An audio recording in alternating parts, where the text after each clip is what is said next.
എന്നൊന്ന് വെറുതെ വിട് പ്ലീസ്. എനിക്ക് കല്യാണ പ്രായം ആയിട്ടില്ല. ചേട്ടൻ്റെ പകുതി പ്രായമല്ലേ എനിക്കുള്ളൂ. നല്ല നിലയിലെത്താൻ കഷ്ടപ്പെടുന്ന ഒരാളാണ് ഞാൻ.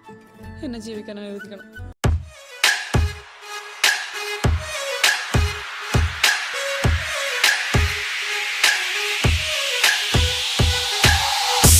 പ്രിയമുള്ള മുത്തുമണികളെ, നിങ്ങൾക്ക് ഏവർക്കും നിഹാസ് ബെല്ലു എന്ന എൻ്റെ യൂട്യൂബ് ചാനലിലേക്ക് വീണ്ടും ഹാർദവമായി സ്വാഗതം. ഇന്ന് ഞാൻ വന്നിരിക്കുന്നതെന്ന് പറഞ്ഞു കഴിഞ്ഞാൽ നമ്മുടെ ചേച്ചി ഉണ്ടല്ലോ, നമ്മുടെ ഗുരുവായൂർ ചേച്ചിക്ക് കൃഷ്ണൻ പ്രസാദിച്ചിട്ട് ഒരുപാട് വിഭവങ്ങളൊക്കെ മായാജാലമായിട്ട് കിട്ടിയിട്ടുണ്ട്. അതെല്ലാം പാവങ്ങൾക്ക് വിതരണം ചെയ്യുന്നതെന്ന് പറയുന്നുണ്ട്. അരി, പച്ചക്കറി. പിന്നെ കൃഷ്ണൻ വെജിറ്റേറിയൻ ആയതുകൊണ്ട് ഈ മാത്രം കിട്ടില്ലെന്ന് പറഞ്ഞു. അപ്പോൾ അതൊക്കെ കൊടുക്കുന്നെന്ന് പറഞ്ഞുകൊണ്ട് അതൊക്കെ നമുക്ക് കൂടെ കിട്ടിയാൽ ഉപകാരമായിരുന്നു. കാര്യം സൗദി അറേബ്യ കിടന്ന് കഷ്ടപ്പെടുന്ന ആളാണ്. അപ്പോൾ വീട്ടു ചിലവിനൊക്കെ ഭയങ്കര ബുദ്ധിമുട്ടാണ്. അപ്പോൾ ചേച്ചി കുറച്ച് അരിയും പലവ്യഞ്ജനങ്ങളൊക്കെ വീട്ടിൽ കൊടുത്തു കഴിഞ്ഞാൽ പിന്നെ അത്യാവശ്യം പൈസയൊക്കെ എടുത്ത് ഇവിടെ വല്ല അണ്ടിപ്പരിപ്പോ വല്ല പിസ്തയോ ബദാമോ ഒക്കെ മേടിച്ച് ശരീരമൊക്കെ ഒന്ന് നോക്കാമായിരുന്നു. ശരീരമൊക്കെ വല്ലാതെ ഇങ്ങോട്ട് ക്ഷീണിച്ച്. അപ്പോൾ ചേച്ചി ഇതൊക്കെ വിതരണം ചെയ്യുന്നു ദാനമായിട്ടെന്ന് പറയുന്നത് കേട്ടത് വന്നതാണ്. തരൂലേ ചേച്ചി?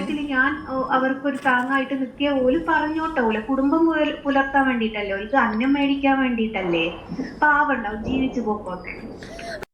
നിങ്ങളല്ലേ പറഞ്ഞത് ചേച്ചി കരുണയില്ലാത്തവരാണ്, ഒന്നും കൊടുക്കാത്തതാണ്, ദുഷ്ടയാണ്, ക്രൂരയാണ് എന്നൊക്കെ പറഞ്ഞു. ചേച്ചിയുടെ ദാനം കണ്ടില്ലേ? എന്താ ദാനശീലമായ ചേച്ചിയാണോ ചേച്ചി? പാവം. ഇതിനെക്കുറിച്ചാണ് നിങ്ങൾ എല്ലാ ജനങ്ങൾ പറഞ്ഞുണ്ടാക്കിയത്. അടി ഉണ്ടല്ലേ? സ്വകാര്യം അമ്മയെ ഇഷ്ടപ്പെട്ടു എന്ന് പറഞ്ഞതാ. എങ്ങനെ ഇഷ്ടപ്പെടാതിരിക്കും? നല്ല തറവാട്ടുകാരാ, ദാനധർമ്മികളാ. അതെ അതെ, ആ മുഖത്ത് എഴുതി വെച്ചിട്ടുണ്ട്, ആർക്കും വാരിക്കോരി കൊടുക്കുന്നവളാണ്. ഹോൾസെയിലായിട്ട് ചേച്ചിക്ക് ഈ സാധനങ്ങളൊക്കെ കിട്ടിയപ്പോഴത്തേക്ക് അതൊക്കെ വിതരണം ചെയ്യാൻ വേണ്ടി നമ്മുടെ കേരളത്തിലെ നമ്മുടെ പ്രമുഖമായ യുക്തിവാദി ചേച്ചിയും കൂടെയുണ്ട്. ചേച്ചിയാണ് ഇതൊക്കെ അർഹതപ്പെട്ടവർക്ക് എത്തിച്ചു കൊടുക്കുന്ന ചേച്ചി. ഒന്ന് പോയി നോക്കാം. ജസ്ന സലീം ജയിലിലായി. ഇനി തിഹാർ ജയിലിൽ എന്തെങ്കിലും ആണോ എന്നറിയില്ല. ഹൈക്കോടതി വിധി ലംഘിച്ചിട്ടുണ്ട് എന്നാണല്ലോ വാർത്ത. ഹൈക്കോടതി വിധി ലംഘിച്ചാൽ തിഹാർ ജയിലിലായിരിക്കുമോ? ശരി, എന്തായിരുന്നാലും അവര് കൃഷ്ണഭക്തയാണ്. ഹിന്ദുക്കളുടെ മതവികാരം അവര് വ്രണപ്പെടുത്തി എന്നാണ് വാർത്തയിൽ പറയുന്നത്. എന്തോ എന്തൊരു കൃഷ്ണഭക്തേ ഈ ചേച്ചിയാ?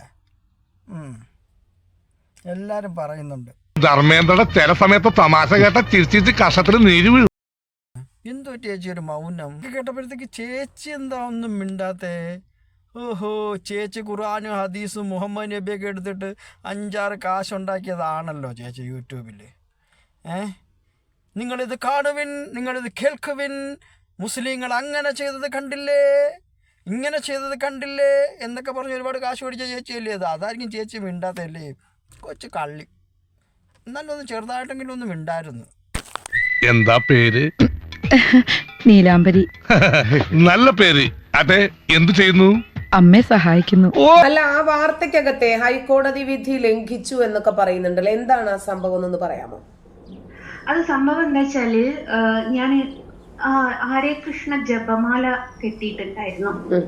അപ്പൊ ജപമാല കെട്ടിയ സന്തോഷത്തിൽ ഞാൻ അവിടെ കണ്ണന് ചാർത്തുന്ന ഒരു വീഡിയോ എടുത്ത് ഞാൻ പോസ്റ്റ് ചെയ്തിരുന്നു. അപ്പൊ വീഡിയോ എടുക്കാം എന്താ വെച്ചാല്, ഞാൻ വിചാരിച്ചത് മതപരമായിട്ടുള്ള ചടങ്ങിന് വീഡിയോ എടുക്കാന്ന് അവിടെ എഴുതി വെച്ചിട്ടുണ്ടായിരുന്നു. അപ്പൊ ഞാൻ വിചാരിച്ചു എടുക്കുന്നതിൽ പ്രശ്നം ഇല്ലായിരിക്കും എന്ന് വിചാരിച്ച് ഞാൻ എടുത്തു പോയതാ. എന്റെ അപ്പൊ ഞാൻ അവന്റെ അപ്പൂപ്പനെയും അമ്മുവിനെയും ഒക്കെ ചീത്ത പറഞ്ഞു.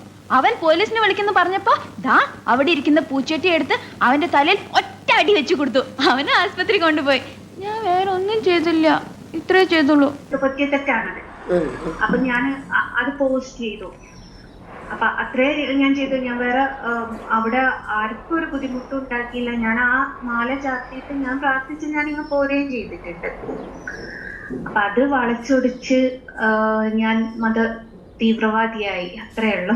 അല്ല, മതസ്പർദ്ധ എന്ന് പറഞ്ഞാൽ എല്ലാവരെയും കൊടുക്കാൻ പറ്റിയ ഏറ്റവും ലളിതമായിട്ടുള്ളൊരു വകുപ്പാണ്. കാരണം വാദിക്ക് എളുപ്പമാണ്, പ്രതിക്കായിരിക്കും കുറച്ച് ബുദ്ധിമുട്ടുണ്ടാകുക. ഇരിക്കട്ടെ, വാദിയും പ്രതിയും ആരാന്നങ്ങോട്ട് മനസ്സിലായില്ല. വാദി നമ്മുടെ ഷെഫീന താത്ത ആണോ? വല്ലാണ്ട് അങ്ങോട്ട് ബുദ്ധിമുട്ടാകുന്നുണ്ടോ? ഞാൻ വിഷയത്തിൽ നിന്നും തെന്നുമാറിയോ? വേറെ അതൊക്കെ പോട്ടപ്പി, നിന്നെ പണ്ട് ചീത്ത വിളിച്ചൊരു ബൈജു ഉണ്ടായിരുന്നല്ലേ, അവ എവിടെ പോയി? നിങ്ങൾ തമ്മിൽ ഇപ്പം വലിയ ഗുലാബാന്ന് പറയുന്നിട്ടുള്ള തന്നെ. അപ്പിന്ന് വിളിച്ചോണ്ട് ഒന്ന് തെറ്റിദ്ധരിക്കരുത് കേട്ടാ. അപ്പി നമ്മളെ തിരുവനന്തപുരം ഭാഷയാണ്, അതുകൊണ്ടാണ് കേട്ടാ, അല്ലാതെ മറ്റേ അപ്പി അല്ല കേട്ടാ. എന്റെ ഏട്ടൻ എന്നെ പെങ്ങളായിട്ട് സ്വീകരിച്ചു. എന്താണ് സത്യം, ഏതാണ് സത്യം, ആരാണ് ഉപദ്രവിക്കുന്നത് എന്നുള്ളത് ഇപ്പഴേ എനിക്ക് പിടുത്തം കിട്ടിയിട്ടില്ല.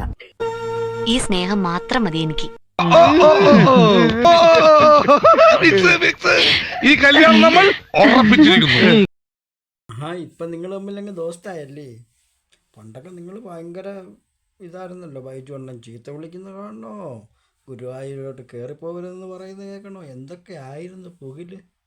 ഇപ്പം നിങ്ങൾ തമ്മിൽ ജോയിൻ്റ് ആയല്ലേ. എനിക്ക് മനസ്സിലായി. ആ ഷെഫീന താത്തായിട്ടുള്ള വിയോജിപ്പ് കൊണ്ടല്ലേ നിങ്ങൾ തമ്മിലുള്ള ഈ ഒരു ജോയിൻ്റ്. കാര്യങ്ങളൊക്കെ നമുക്ക് മനസ്സിലാവും. പിന്നെ വേറെ എന്തൊക്കെയുണ്ട് അപ്പി വിശേഷങ്ങൾ? സുഖങ്ങളൊക്കെ തന്നെ നിനക്ക്?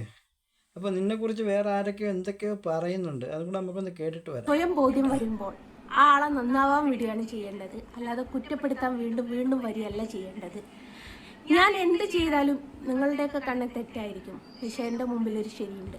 ഒരുത്തി ചോദിച്ചു, കണ്ണന് പല മാലകളും ഇടാറുണ്ട്, കടലാസ് മാല ആദ്യമായിട്ടാണ്. നമ്മൾ മനസ്സറിഞ്ഞ് എന്ത് സമർപ്പിച്ചാലും സ്വീകരിക്കേണ്ടത് കണ്ണനാണ്, അല്ലാതെ നിൻ്റെയൊന്നും അച്ഛനല്ല. അത് ഓർത്ത് വെക്കുക. കണ്ണൻ എന്ന് പറയുന്നത് നിങ്ങളെയൊന്നും തറവാട്ട് സ്വത്തല്ല. ഇഷ്ടപ്പെടുന്ന ആരുടെ കൂടെയും കണ്ണൻ വരും. വിശ്വാസമില്ലെങ്കിൽ വെയിറ്റ് ചെയ്യും, നമുക്ക് കാണാം. അതെ, അത് തന്നെയാണ് ഞങ്ങൾ ഇത്രയും കാലം പറഞ്ഞുകൊണ്ടിരുന്നത്. കണ്ണനോട് കളിച്ചാൽ കളി പഠിപ്പിക്കുന്ന ഒരാളാണെന്ന് കൃത്യമായിട്ട് പലവട്ടം ഞങ്ങൾ എല്ലാവരും പറഞ്ഞൊരു കാര്യമാണ്. നല്ല ഭക്തിയാണ്, അതിൽ നല്ല വിശ്വാസത്തോടെ കളങ്കമില്ലാത്ത സ്നേഹത്തോടെയുള്ള ഭക്തിയാണെങ്കിൽ ആ കണ്ണൻ കൂടെ ഇറങ്ങി വരും. അതിൽ ഞങ്ങൾക്കും ഒരു സംശയമില്ലാത്ത കാര്യമാണ്.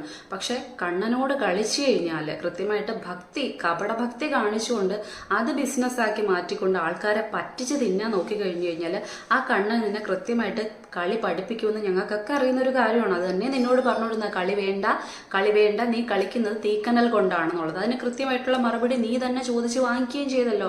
അതായത് കുറെ ആൾക്കാർ ഇതിനിടയിൽ വെച്ചിട്ട് പറയുന്നുണ്ട്, ഈ പറയുന്ന അവള് പറയുന്നത് പോലെ തന്നെ, ജസ്ന സലീം എന്ന് പറയുന്ന കണ്ണന്റെ രാധ പറയുന്നത് പോലെ തന്നെ പറയപ്പെടുന്ന ഒരു കാര്യമുണ്ട്. അതായത് കണ്ണൻ എന്ന് പറയുന്നത് ആരുടെയും തറവാട്ട് സ്വത്തല്ല, ആരുടെയും അച്ഛന്റെ വകയല്ല. അവള് പറഞ്ഞ കാര്യങ്ങളാണ് ശരിയാണ്. കണ്ണൻ ആരുടെ അച്ഛന്റെ വകയല്ല, തറവാട്ട് സ്വത്തല്ല.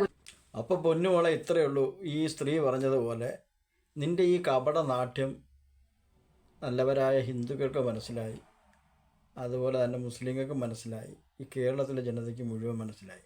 ഇനിയും നിൻ്റെ നാടകം നിർത്തിക്കും. പാവപ്പെട്ട ആൾക്കാർ കണ്ണൻ്റെ ചിത്രമൊക്കെ നല്ല രീതിയിലൊക്കെ വരച്ചവർ വിൽപ്പന നടത്തുന്നുണ്ട്. നിൻ്റെ പബ്ലിസിറ്റിക്ക് വേണ്ടിയിട്ട് നീ കാണിക്കുന്ന പേക്കൂത്തുകൾ കാണിച്ചിട്ട് ഞങ്ങളെ ആരെയും പറ്റിക്കാൻ നോക്കണ്ട. അത് കേരളത്തിൽ ചിലവാവൂല മോളെ. അപ്പം ബൈ ബൈ ചക്കരമുത്തേ, ബൈ. ഈ മുസ്കാലം അങ്ങനെ കേട്ടി തന്നാലുണ്ടല്ലോ, അടുത്ത ഗുരുവായൂർ ഏകാദശിക്ക് പിന്നെ ഞാൻ ഈ കാലെടുക്കുള്ളൂ. അപ്പം മതിയുടെ എനിക്ക് ഈ കാല്.